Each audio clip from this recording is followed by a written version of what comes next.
Kalau pengalaman, kalau pariwisata itu sedikit saja ada masalah bencana alam sudah tergoncang, sedikit saja ada masalah keamanan sudah tergoncang, dan itu sangat rentan. Sekarang ini anak-anak muda kita yang boleh dikatakan milenial maupun yang mendekat yang konvensional ya di bawah 50 tahun sudah terbiasa dengan kehidupan pariwisata, lalu akan digeser. Nah itu kan memerlukan proses, tidak bisa serta-merta dalam 1 tahun 2 tahun. Misalnya tahun 2022 mudah-mudahan pasti juga akan berbalik lagi arah ekonomi Bali, pasti ke pariwisata lagi, karena bukan bonus lagi pariwisata, bukan bonus lagi, jadi primer lagi kan seperti itu.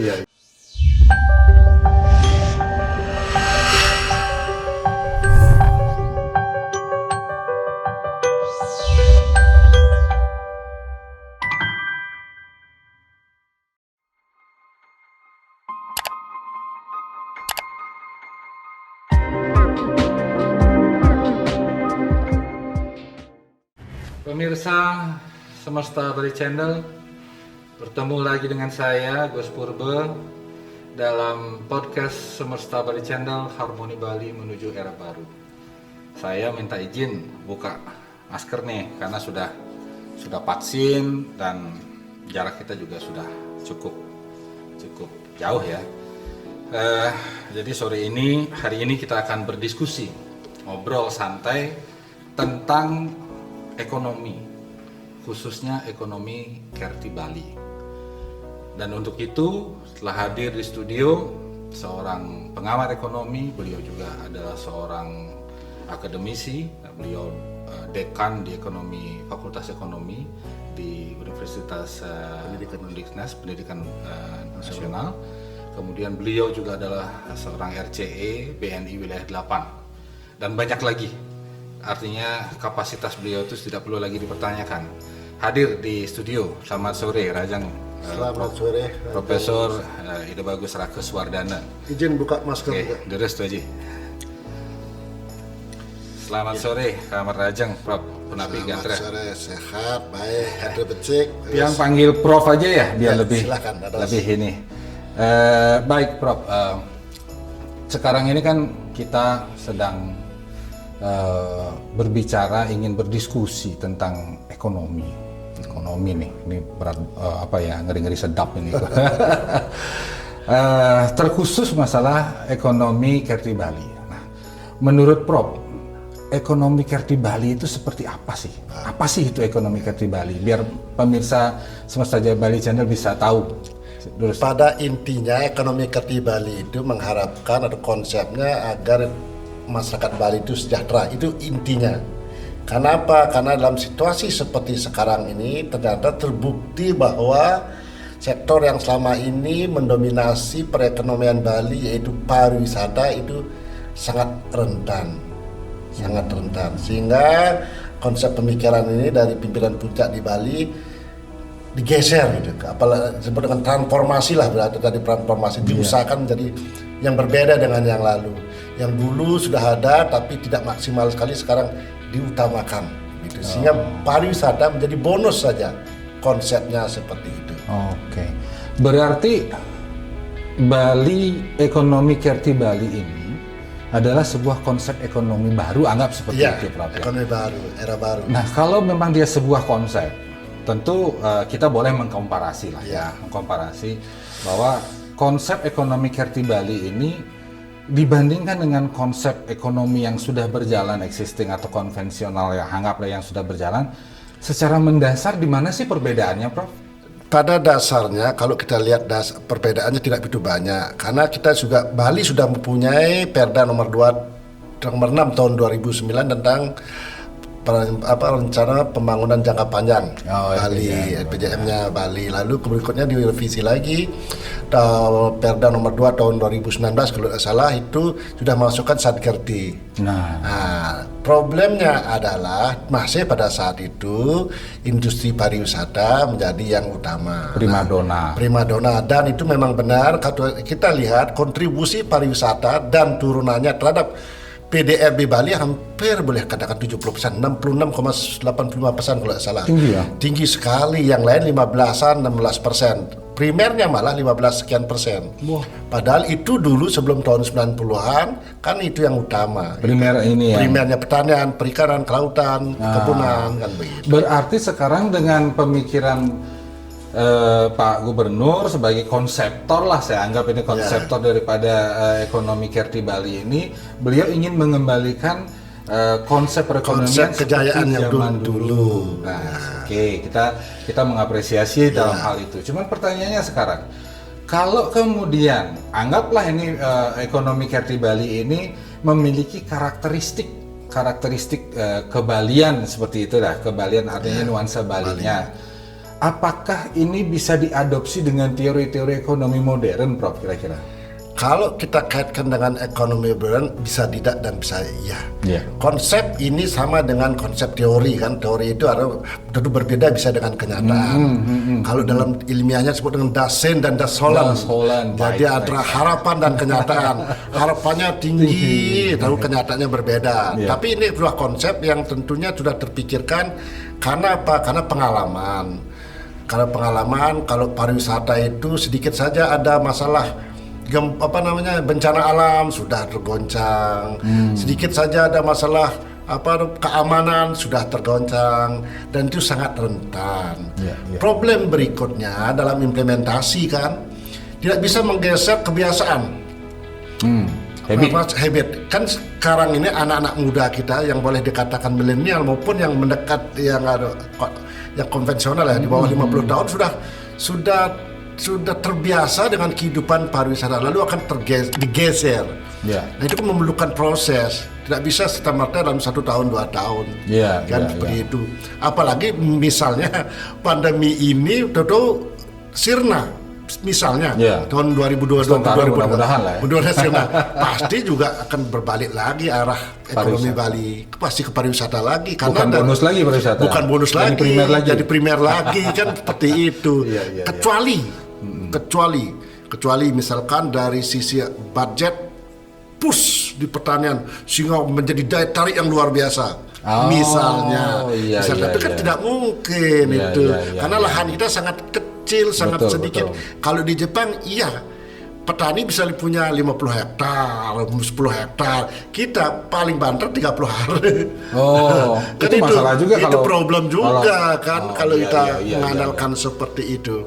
Berarti sekarang berarti kita berbicara dalam implementasinya bahwa harapan yang begitu besar dari seorang Pak Gubernur ingin membuat sebuah tatanan perekonomian baru yang berbasis nilai-nilai kearifan lokal Bali ini, itu kan patut kita apresiasi. Bagaimana kemudian ini diterapkan implementasinya? Nah, ini menjadi satu pertanyaan besar.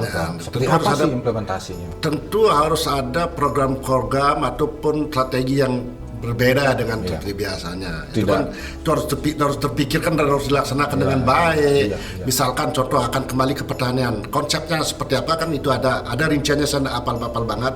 Ada rincian apa yang harus dilakukan, sudah ada itu sebenarnya.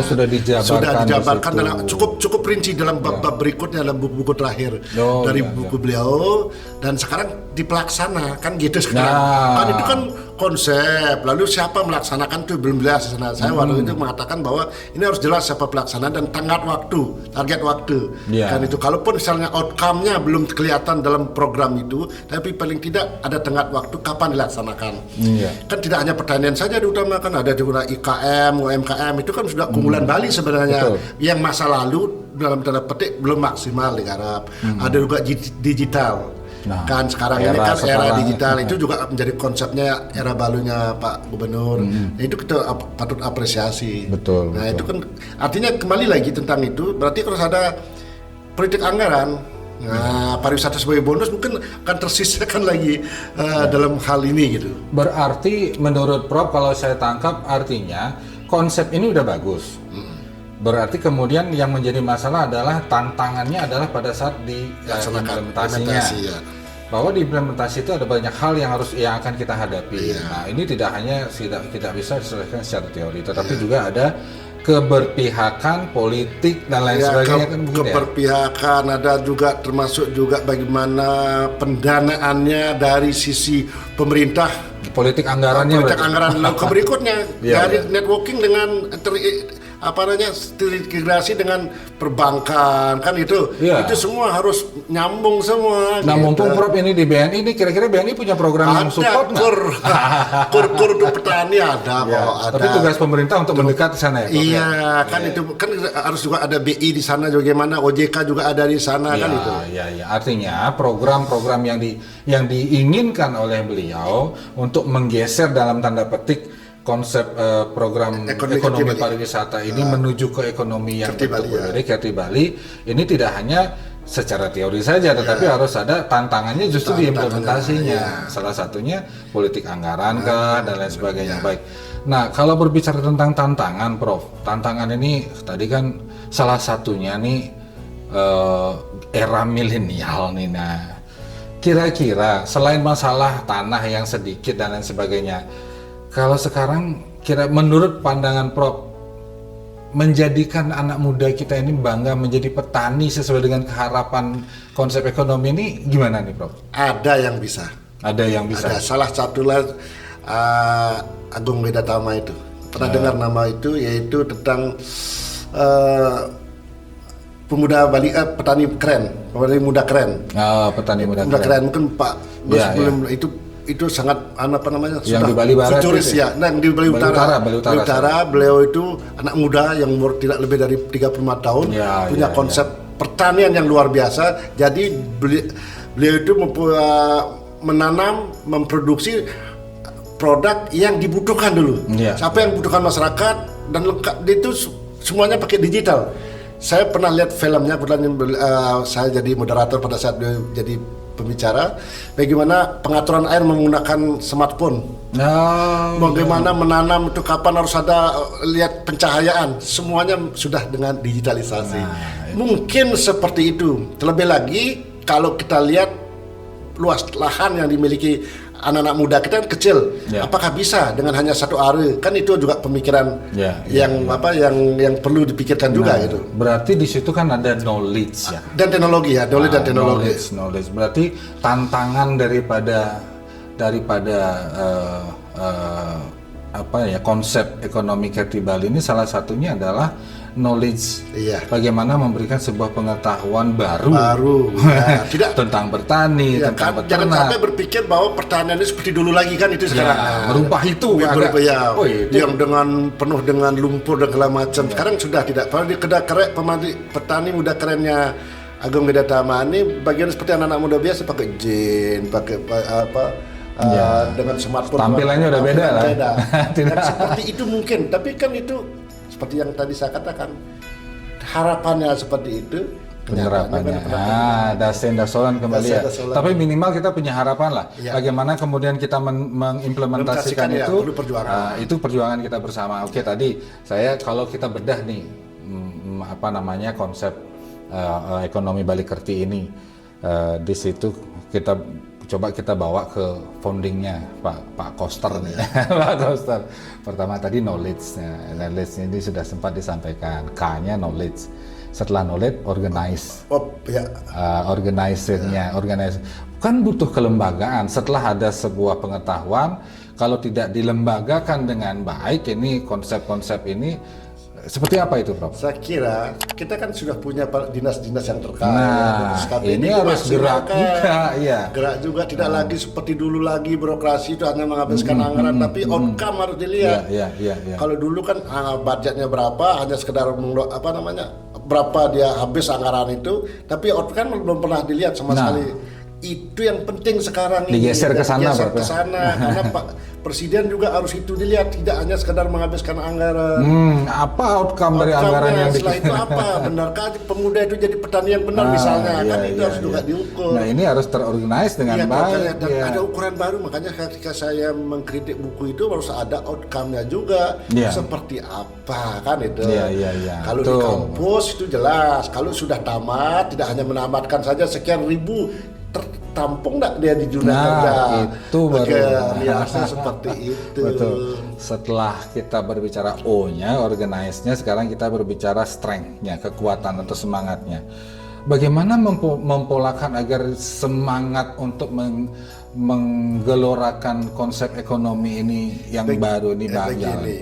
Itu kan dasarnya dari kekuatan yang dimiliki oleh Bali sebenarnya. Nah, itu dia. Itu kekuatan yang dimiliki oleh Bali, itu kekuatan juga yang dipamerkan oleh Pak Gubernur Koster. Ya. Kita dulu punya IKM yang luar biasa di masa lalu kan. Lalu kebetulan pertanian kita juga sangat terkenal dengan subaknya di masa lalu. Nah, dunia malah dunia. Nah, itu yang karena kekuatan itulah makanya buku ini muncul. Nah, yang sementara tergerus ketika pariwisata ini menjadi primadona, meninabobokan kita. Dalam tanda petik, bukan kita tidak mensyukuri bukan tidak ngastung kare tetapi tetapi artinya ada hal-hal yang selama ini yang membuat kita terlena, terlupakan, meninggalkan yang nilai-nilai lama ini kita kembalikan, dan semangat itu harus kita bangun kembali. Nah, sekarang semua sudah, ilmunya sudah, kemudian terlembaga sudah, semangatnya sudah. Ini kan namanya bisnis ekonomi kan butuh kepercayaan, ada trust nih. Membangun trust ini siapa yang harus melakukan ini, Prof? Ini memang tantangan tersendiri bagi Bali. Kita tahu bahwa Bali ini yang penting bahwa kita memang itu agak lemah. Trust itu. Karena Bali yang dulu terkenal dengan kejujuran segala macam, agak tergerus juga dengan Nak Bali yang dulu konsep kan kita terkenal jujur, tapi ya mulai agak sedikit ini harus dibangun. Kita semua, tidak hanya pemimpin Bali, mengembalikan trust itu. Karakteristik orang Bali yang akan bisa mendapatkan trust yang tinggi itu yang harus kita kembalikan. Nah, ini tugas kita semua lah. Jangan kalau dulu nak Bali itu nak polos itu kan, kita tetap polos tetapi cerdasnya jangan hilang gitu ya. Nah, setelah trust itu kita berbicara keseimbangan, equilibrium-nya. Equilibrium ya, artinya keseimbangan ini. Nah, bagaimana kemudian konsep ini bisa menyeimbangkan dalam arti luas ya, Prof ya, menyeimbangkan antara perekonomian Bali Barat Timur, menyeimbangkan dalam konteks teori lama baru, seperti apa itu, Prof? Begini, kalau melihat itu saya ikuti semuanya, paling tidak bagaimana berusaha antara Bali Barat dan Bali Timur seimbang, kan itu. Salah satu contoh pembangunan pusat budaya di Timur. Terlepas nanti apakah itu akan berhasil kita tidak tahu dulu kan. Minimal kita usaha. Sudah ada. Lalu pembangunan pusat kat itu kan tujuannya menyeimbangkan Bali Selatan, Bali Utara. Baru ada konsep, kalau salah saya baca ini programnya di Bapada itu kan ada jalan tol Mengui Gilimanuk. Tujuannya seperti itu. Tapi apakah bisa berjalan kita kan tak tahu. Paling tidak sudah ada konsep untuk penyeimbangan Bali Barat, Bali Timur, Bali Utara dan Bali Selatan kan itu. Jadi spreading daripada opportunity bisnis ini bisa tersebar merata ya, Prof. Kan secara teori harapan kita kan apakah nanti terlaksana. Ya sudah ada pikiran seperti itu, sudah bagus juga kan. Ya minimal kembali ke semangat tadi. Kita harus semangat untuk memperjuangkan ini tidak hanya menjadi bagaimana Dasen dan Dasolen ini sesuai kan gitu ya, Prof ya. Oke, setelah dia terjadi keseimbangan, terakhir nih responsibility. Nah, ini tanggung jawab. Ini seperti apa tanggung jawab masing-masing nih, Prof, Tiang, Pak Gubernur? Gimana nih tanggung jawabnya untuk konsep ini bisa berjalan? Krama Bali itu tentu setiap orangnya itu memiliki peran masing-masing. Nah, peranan Maka sesuai dengan perannya lah. Pemerintah tentu dengan birokrasinya tentu memperlancar apapun kan gitu. Akademisi bagaimana meningkatkan pengetahuan masyarakat Krama Bali. Aparat desa adat bagaimana menyadarkan krama adat agar bisa berkontribusi terhadap pembangunan, tidak lagi kaku-kaku seperti zaman dulu lagi dan lain sebagainya. Ingat kita ini berada di zaman yang sudah sangat berubah. Kan itu harus kita sadari. Harus sadari. Sangat berubah, pasti ada perubahan yang lain. kecuali misalkan moral itu tidak berubah kan, harus tetap seperti zaman dulu kan. Yang lain itu semua sudah berubah. Kita mengikuti yang baik, yang jelek-jelek yang tidak sesuai dengan budaya yang sudah lama itu kita tinggalkan. Tentu dengan penyesuaian. Itu harus kita sadari. Betul. Jadi tanggung jawab itu sesuai dengan peran masing-masing. Saya akademisi, dosen, tentu saya harus meningkatkan kualitas sumber daya orang yang saya ajar, kan gitu. Bagaimana dia bisa sebelumnya belum tahu tentang ekonomi, tahu tentang ekonomi. Bagaimana sebelumnya dia tidak tahu tentang manajemen, dia harus tahu manajemen. Bagaimana dia tidak tahu tentang accounting karena dia ekonomi kan, dia harus tahu. Kan itu tanggung jawab saya. Pak Gus misalnya bagi Benese bisa menyadarkan masyarakat kan begitu. Jadi ngambil peranan masing-masing. Betul. Oke, pemirsa, itu sedikitnya harapan kita dengan obrolan ini akan bisa membuka cakrawala berpikir daripada pemirsa Semesta Bali Channel tentang apa sih itu yang namanya ekonomi kreatif Bali ini. Nah, kita akan lebih menjurus berbicaranya dalam konteks begini, Prof. Kita boleh punya konsep sehebat apapun.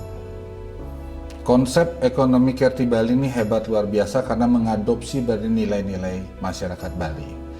Cuman sekarang pertanyaannya, seberapa besar pengaruh konsep ini akan bisa memandirikan perekonomian Bali? Seperti apa pandangan Prof tentang itu? Kalau bertanya seperti itu agak sulit menjawab.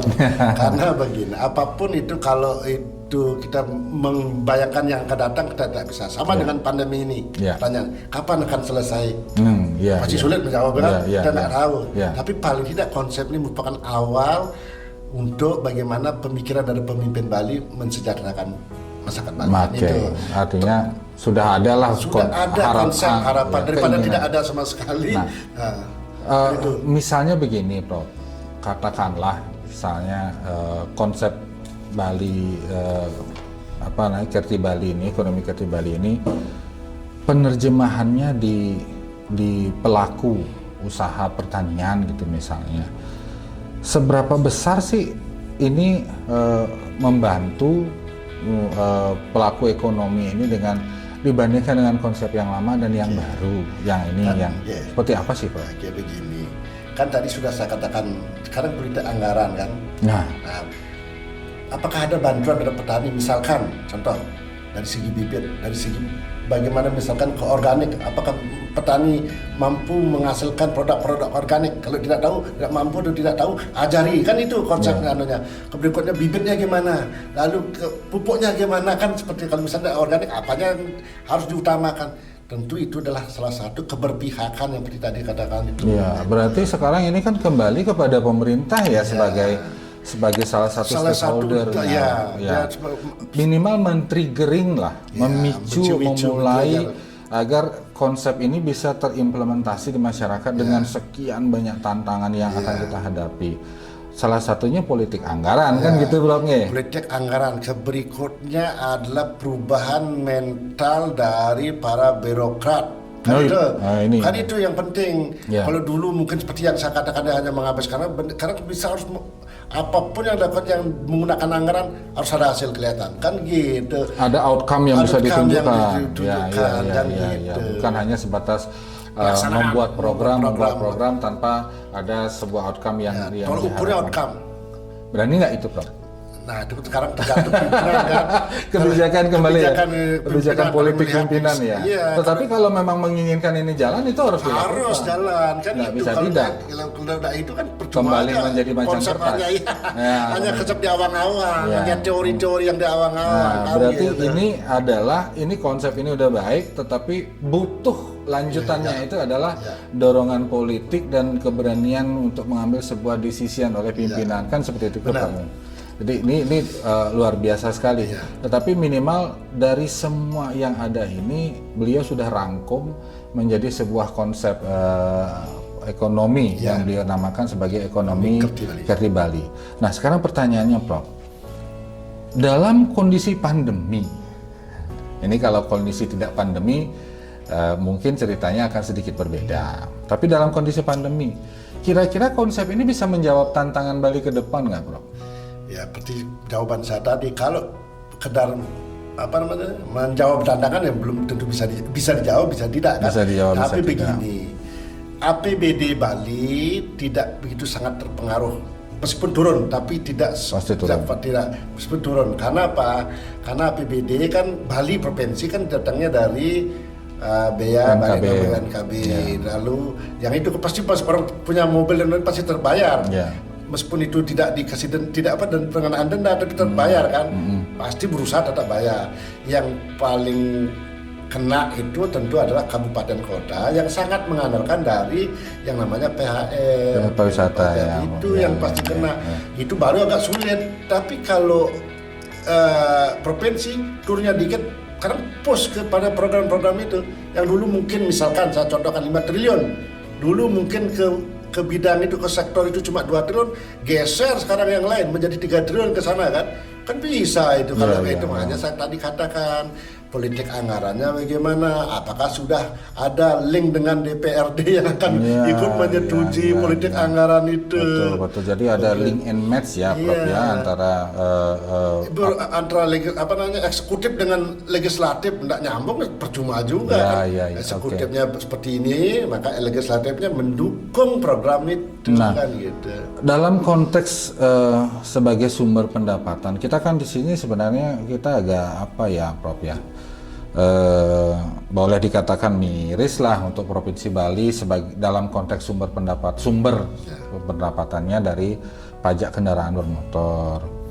Artinya kan kalau ingin pendapatan naik, kendaraan bermotornya ditambah, sedangkan kita kan ingin mengurangi sebenarnya. Nah ini paradoks di situ. Kira-kira konsep ekonomi Kerti Bali ini bisa nggak dijadikan sumber pendapatan PAD Bali, Prof? Begini, kan kalau misalkan ekonomi ketiga, misalkan UMKM-nya meningkat, ini menjadi ekspor, nah tentu bertambah. Tidak lagi mengandalkan dari bea balik nama, pajak kendaraan bermotor, PKB kan, itu yang dijadikan sumber-sumber PAD. Sumber yang baru, karena dalam undang-undang juga yang lain nggak bisa, kecuali dia pajak ekspor, kan pajak bea balik pertambahan nilai PPN baru boleh masuk kan gitu. Nah berarti inilah yang perlu dipikirkan bahwa bagaimana konsep ekonomi Kerti Bali ini bisa menjadi sumber-sumber baru untuk mendapatkan PAD Provinsi Bali. Salah satunya ya keberanian yang tadi Prof sampaikan, keberanian politik anggaran. Berani nggak bawa ke perekonomian itu sekian untuk membuat ekonominya, karena perlu trigger kan, Prof ya. Trigger, termasuk juga tentu kalau bisa pimpinan itu kan mungkin memusahkan proyek-proyek yang berkaitan dengan apapun itu tentang budaya bawa ke Bali, sehingga uang-uang dana-dana itu tersalur di Bali dan itu beredar di masyarakat kan gitu. Karena kita boleh dikatakan Bali ini secara nasional PDB kita ini kan dari sektor pariwisata yang menghasilkan devisa yang merupakan tabungan dari negara, bukan pemerintah ya. Kekuatan kita Bali ini, daya tawarnya cukup tinggi sebenarnya dipakai untuk nawar bagian Indonesia.